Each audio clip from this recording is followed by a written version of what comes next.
Namumulang mukha at tenga nito. Don't touch me, asik nito. Bigyan mo lang ako ng 1,000,000. Sa'yo ng lahat ng ito. Ani ang nag-post ng sexy upang maakit to. Napakakulit mo. Hindi ako nagpapautang sa scammers na kagaya mo. Scammer? Excuse me, ang katawan ko ay isang investment. ROI guaranteed. Return of intimacy. Napabuntong hininga si Carlo at umiwas ng tingin. Hindi kita bibilihin. Kahit nga libre, ayoko sa'yo. Bakit ibang nakikita ko? I-try mo na muna kasi ang free taste. Anyang tinulis ang nguso upang halikan si Carlo. Ang galawan mo, galawang gold digger. Porke nakita mong maluhong pamumuhay ko, ayaw mo nang umalis dito sa mansyon. Masyado kang nag-enjoy kaya ngayon gumagawa ka ng paraan para manatili dito. Bigyan mo na kasi ako ng 1,000,000. Hindi na kita kukulitin. Wala akong planong bigyan ka ng higit sa nakasulat sa kontrata na makukuha mo lang matapos ang 3 buwan. Huwag kang abusado. Wala na siyang nagawa kung hindi ang lumayo at tila nagmamasyang pumasok sa loob ng kwarto. Kailangan niyang pagbutihin ang online shop niya. Kaso pagtingin niya, isa lang ang follower. Si Matias pa. Kailangan niyang mag-viral upang magkaroon ng pag-asa. Ngunit paano? Gusto na niyang umiyak. Humiga siya sa sofa. Ilang minuto ay may narinig siyang tunog ng sasakyan paalis. Sumilip siya at natanaw na umalis ang kotse ni Carlo. Hating gabi na. Dumating si Carlo na lasing. Pumasok to sa kwarto at bahagyang nakayuko. Inaabot ang switch ng ilaw. Biglang bumukas ang ilaw. Nakaupo siya sa kama, may hawak na wine glass. At inaabangan niya talaga ang pagdating ng binata. Kaso hindi naman niya inasahang susuray-suray ito. Welcome home, Mr. Hard to Get. Aniyang lumapit na tila pusang naglalampong. Umupo ito sa kama, napapikit. Tumabi siya dito at kunwaring concern. Aw, lasing si Boss Carlo. Anong kailangan mo? Tubig? Kape? O ako? Minulat nito ang isang mata. Tubig. Bumulong siya sa tenga nito. Sayang, sayo na ako sa halagang 1,000,000. Once in a lifetime offer to. Hindi ka talaga sumusuko no? Anitong napatingin sa kanya. Ikaw, hindi ka pa rin bumibigay. Anong gusto mo? Maghubad na ako sa harapan mo? Kahit naalisin mo lahat ng saplat mo, I'm not into you. Hindi kita papatulan ever. Anitong tinabig siya. Tumayo siya upang kumuha ng tubig at ibigay dito. Kumuha na rin siya ng bimpo at palanggana na may tubig. Pupunasan niya ito kahit nalabag sa loob niya. Binalikan niya si Carlo na nakahiga sa kama. Patagilid, umupo siya sa sahig malapit dito. May hawak siyang basang bimpo at pinupunasan ng noo nito. Go away, wag mo kong hawakan. Anitong bulol na ang sinasabi. Pinupunasan lang kitang buwisit ka. Anong sabi mo? Anitong tinabig siya. Langhiya, lasing na, nakakaintindi pa. Ang sabi ko, bigyan mo ko ng 1,000,000. Umupo to sa gilid ng kama. Pera lang ang gusto mo sa akin. Aminado ako dyan. Gusto kong pera mo, pero pwede na rin kasamang katawan mo. Ani ang inalisang botones ng polo nito para maging hawaan nito. Tumambad sa kanya ang muscles at ang abs nito. Napalunok siya, lumuhod siya sa kama at inihiga si Carlo kaso natangay siya at pumaibabaw dito. Halos magkadikit na sila ng muka. Tumigil siya ng konti. Hinihintay kung lalapit pa si Carlo. Kung halikan mo ko ngayon, baka bigyan talaga kita ng 1,000,000. Anitong halos pabulong. Seryoso ka? Ani ang kumurap ng ilang beses. Nalaki ang mga mata niya at kumabog ang dibdib. Tumingin ng diretso sa mata niya si Carlo na namumungay ang mga mata. Kiss me, free taste na muna tayo. Anitong humagikik, dahan-dahan siyang lumapit, nasa 1 pulgada na lang ang pagitan ng labi nila. Nang biglang pumikit ang binata at humilik, nabitin siya at natulala. Napatayo siya, naglalakad pabalik-balik sa kwarto. Hawak niyang noo sa inis sa sarili. Pambihira ka, Carlo. Lasing ka na nga, tinutokso mo pa ako. Para akong tangang desperada, bulong niya sa sarili. Humiga siya sa sofa, ngumiti habang nagtatakip ng unan sa muka. Inawat niyang sarili. Bakit siya nangingiti ng walang dahilan? Hindi siya mapakali sa pagkakahiga. Pabiling-biling siya sa sofa. Tumayo siya at lumapit ulit kay Carlo. Tinitigan habang tahimik ang paligid at natutulog ito. Pinagmamasdan niya ang gwapong mukha nito. Mukhang anghel kapag tulog ang mokong. Inabot niya ang buhok nito, inayos ng konti. Bigla itong gumalaw at kinabig siya payakap. Anong ginagawa mo? May bala ka bang pagsamantalahan ako? Nagulat siya at nagpumilit tumayo. Akala ko tulog ka na. Hindi ako lasing na lasing. Nakakaisip pa ako ng matino. Saglit silang nagkatitigan, mabagal na lumapit si Carlo. Tila nag-iisip. Napatingin siya sa labi ng binata pero nagpigil. Napakakulit mong babae ka. Ginugulo mong buhay ko. Dapat sa'yo parusahan. Anong parusang ibibigay mo, Aber? At sa isang iglap, walang babala, dahan-dahang hinawakan ni Carlo ang pisngi niya at marahang hinila palapit. Bago pa siya makatanggi, hinalikan siya nito. Nalalaki ang mga mata niya sa gulat. Hindi siya kagad gumalaw hanggang sa pumikit na rin siya. Bumigay siya. Lasing naman ang binata. Wala naman siguro tong maalala bukas. Nang biglang may kumatok sa pinto ng kwarto. Kasabay ng pagbukas ng pinto ng pagpasok ni Mommy Cecilia. At naabutan sila sa hindi magandang tagpo. Carlo? Oops! Sorry naman, gumagawa pala kayo ng apo ko. Sige lang, ituloy niyong ginagawa niyo.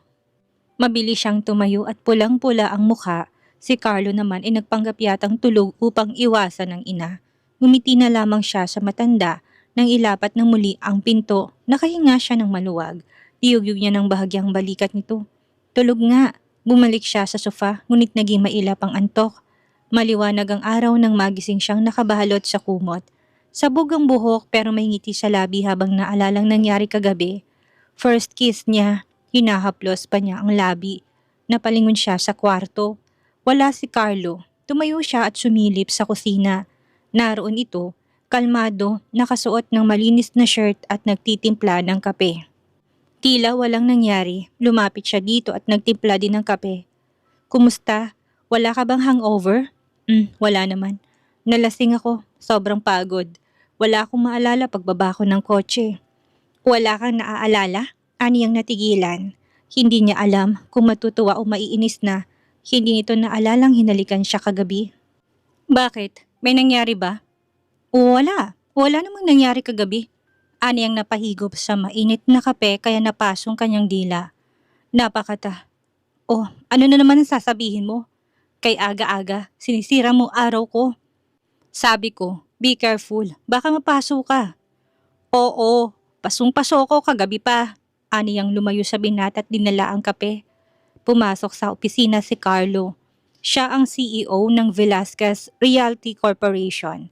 Siyang may-ari ng pinakasikat na chains of malls sa bansa. At nag-uumpisa na rin sila sa ibang bansa. Pumasok siya sa loob ng isang napakataas na modern building. Lumapit si Harris, ang loyal assistant niya. Bit-bit nito ang tablet at isang cup ng ice americano. Sir Carlo, good morning po. Eto na po yung coffee, extra strong gaya ng utos nyo. Napainom po kayo ng marami dahil kay Rosalie. Napahinto siya sa paglalakad, bahagyang kumunot ang noo. Inabot ang kape pero hindi kaagad sumagot. Trip ko lang uminom, okay? Talaga lang sir. Kasi kagabi 2:00 na madaling araw, nag-text kayo na gusto niyong sunduin kayo ni Rosalie sa bar. Tumawag pa kayo kaso, yung asawa yata niyang sumagot. Nitong tatawa-tawa. Mag-post ka ng hiring for my new assistant. Copy sir, nitong lalaki ang mga mata nang makuha ang ibig niyang ipahiwatig. Ayoko ng assistant na madaldal. Sir naman, hindi na po kayo mabiro. Pero kung si Rosalie ang dahilan ng pag-inom niyo kagabi, kumusta pong babaeng kasama niyo sa kwarto pag-uwi? Harris, shut up. Nakangiti lang ang assistant. Sanay sa mood swings niya at mukhang wala pa itong balak tumigil. Pero ano pong nangyari pag-uwi niyo kagabi? Excited nitong tanong. Tumingin siya sa tablet, kunwari nagbabasa upang itaboy na ang assistant.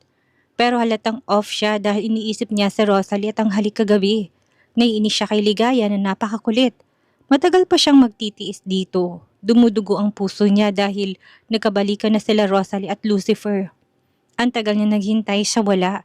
Nakukuha niyang lahat ng nais maliban sa babaeng minamahal. Gabi na ay nasa opisina pa rin si Carlo.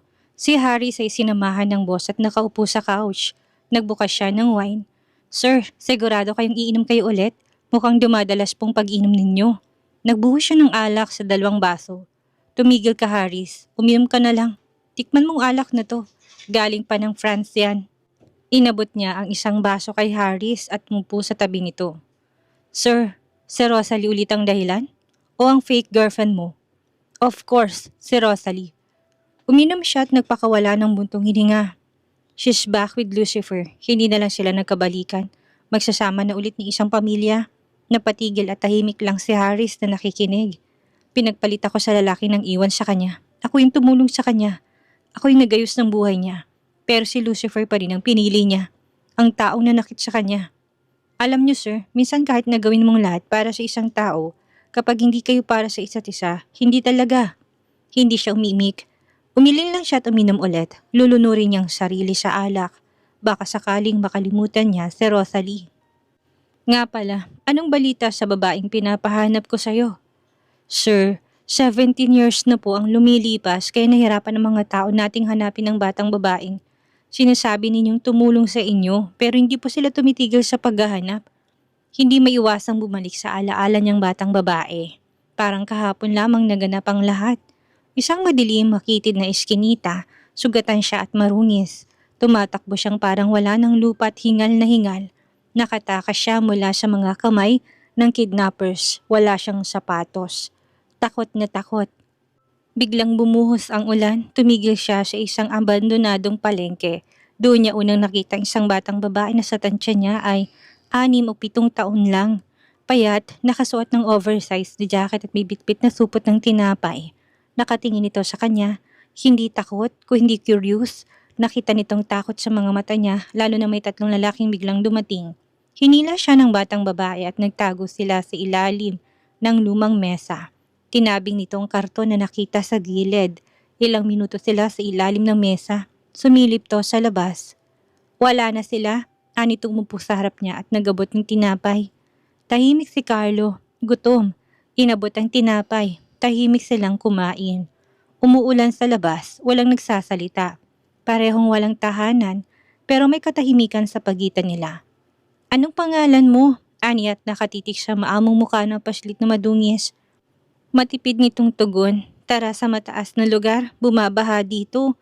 Anitong nakahawak sa kamay niya. Hindi pa sila nakakalayo ay natanaw sila ng kidnappers. Hinila kagad siya ng paslit at tumakbo ng mabilis. Napatingin siya sa kamay na hawak nito. Bakit na walang takot niya at nakukuha niya ang lakas? Napahawak si Carlo sa bracelet na yari sa string na kulay itim at berde na inabot sa kanya ng batang babae ng araw bago sila maghiwalay. Ito lamang ang tangi niyang palatandaan, 2 ang bracelet na nasa braso nito at ibinigay sa kanyang isa. Nangako siya nga hanapin ng bata. Naalala niya pa na cute na nitong ngiti sa labi.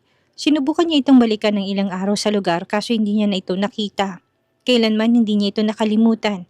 Isang tungga sa baso ng alak ang ginawa niya bago hinawakan muli ang bracelet na suot.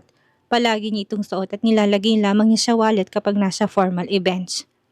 Harris, mag-double effort kayo sa paghahanap kay Ligaya.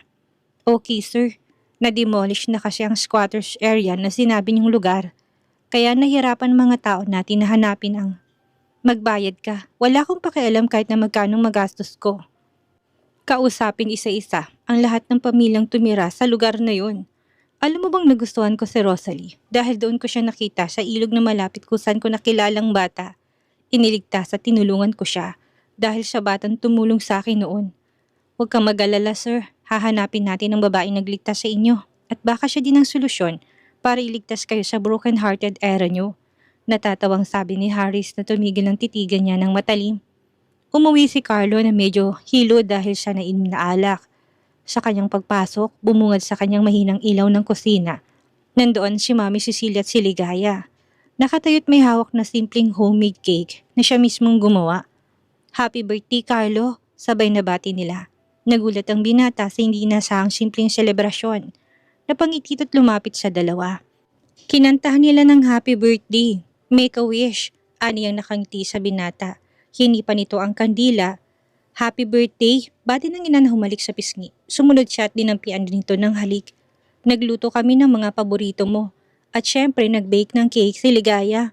Salamat po. Actually, nakalimutan ko na birthday ko pala bukas. I mean, few minutes from now. Anitong napatingin sa relo. Kumain na tayo, talagang hinihintay ka namin ni Ligaya. Tapos na ang kainan. Si Carlo nakaupo at hawak ang baso ng tubig habang siya ay nagliligpit ng mga plato. Si Mami Cecilia may hawak na sobre, may ngiti sa mga labi. Dahil birthday mo, may regalo ko sa inyo ni Ligaya. Anang ina na inabot ni Carlo ang sobre. Binuksan ito ng binata habang napahinto siya sa pag-aayos ng plato. Honeymoon package yan. All expenses paid, pati na plane ticket. Napaatras siya sa nadinig. Honeymoon, para sa lang walang kibo. Hindi na kayo bumabata. Alam kong hindi pa kayo kasal pero unahin nyo na bigyan ako ng apo. Ma, medyo busy pa sa dami ng trabaho sa kumpanya. May mga inaayos pa ako. Huwag mo na akong kontrahin. Pakakasal din kayo eventually, hindi ba? Natitiyak ko magandang combination nyo. Well, I'll check my schedule, ma. Baka medyo alanganin sa trabaho. Ikaw ang boss, kaya mag-leave ka. Dalahin mo si Ligaya sa paraiso. Mag-relax kayo. Magplano na rin ng future. Huwag puro trabaho. Nagkatingin na silang dalawa. Lalong humirap ang palabas na peking relasyon nila. Tahimik ang gabi, buwan lang ang ilaw, nasa veranda sina Carlo at Ligaya. Anong gagawin natin? Paano yung 2-week all-expense paid trip sa Golden Island? Pwede nating tanggihan, sabihin ko na may business emergency. Conflict sa schedule. Kaso ayoko masaktan si mommy, ngayon ko lang siya nakita ng ganong kasaya. Matagal na siya nag-aalala sa akin na baka tumanda ako mag-isa. Puro trabaho. Madali lang, di pagbigyan natin. Hindi pa ako nakakapunta doon sa sikat na private island na yun. Excited niyang sabi, umiral na naman ang pagiging social climber mo. Anitong maasim ang mukha. Tingnan mo to, ikaw na nga tinutulungan, ganyan ka pa mag-isip. So anong gagawin natin? Walang choice kundi ang magpunta sa kunwaring honeymoon. Natuloy sila sa regalo ni Mommy Cecilia na honeymoon package. Mainit ang sikat ng araw, magandang tanawin, puting buhangin, bughaw na dagat at isang tahimik na beachfront villa. Galing sa airport, bitbit ni na Carlo at Ligaya ang kanilang mga gamit. Pagpasok nila sa villa, may nakahandang welcome sign. Congratulations to the lovely couple. Enjoy your honeymoon. Magpapapicture tayo para believable at nakita kay mommy. Ani Carlo na otomatikong umakbay sa kanya at kinuha ang phone upang mag-selfie. Todo ngiti siya sa camera, walang sofa. Sana ako matutulog. Natural sa lapag. Nakarating ka na nga dito sa mamahaling island, masyado ka namang siniswerte. Umusok ang ilong niya ngunit hindi siya mapipikon. Sayang ang pagkakataon na makarating sa islang ito. Oras na ng pagkain ng hapunan. Mahinang musika, kandila sa mesa, huni ng alon sa malapit. Perfect setting para sa isang honeymoon dinner kung tunay lang sana silang nagmamahalan. Napatitig siya sa gwapong lalaking mayabang sa harap. Nasa tapat sila ng isang eleganteng dinner table, naka-light floral dress at may konting makeup. Siya sa lahat ay galing sa binang hilaw. Si Carlo nakasimpleng t-shirt at shorts. Mas bumaba itong tignan. Anong pagkain? Ani ang dinampot ang menu sa harap ng table. Dumating ang waiter, naglapag ng wine. Magkunwari tayong in love. Nakikita mo bang babae sa entrance? Kaibigan ng mami ko yan. Baka may isumbong tayo. Galingan mong acting. Matagal ko nang ginagawa yan. Araw-araw, acting award ang performance ko sa'yo. Akala ko madali. Kung alam ko lang na masamang ugali mo, hindi ako pumayag. Tandaan mo na bayad ka sa ginagawa mo. Ako naman araw-araw kong iniisip kung bakit ikaw ang napili kong bayaran. Malaking sakit ka sa ulo. Maswerte ka at matyaga ako. Walang ibang tatagal sa ugali mo. At akala mo mabait ka? Nakakabwisit ka rin. Nga pala, manghihingi ako ng dagdag na bayad. Ang hirap na pinapagawa mo. Kung minsan hindi ko na maihiwalay ang totoo sa pagpapanggap lang. Anong ibig mo sabihin? Are you falling for me?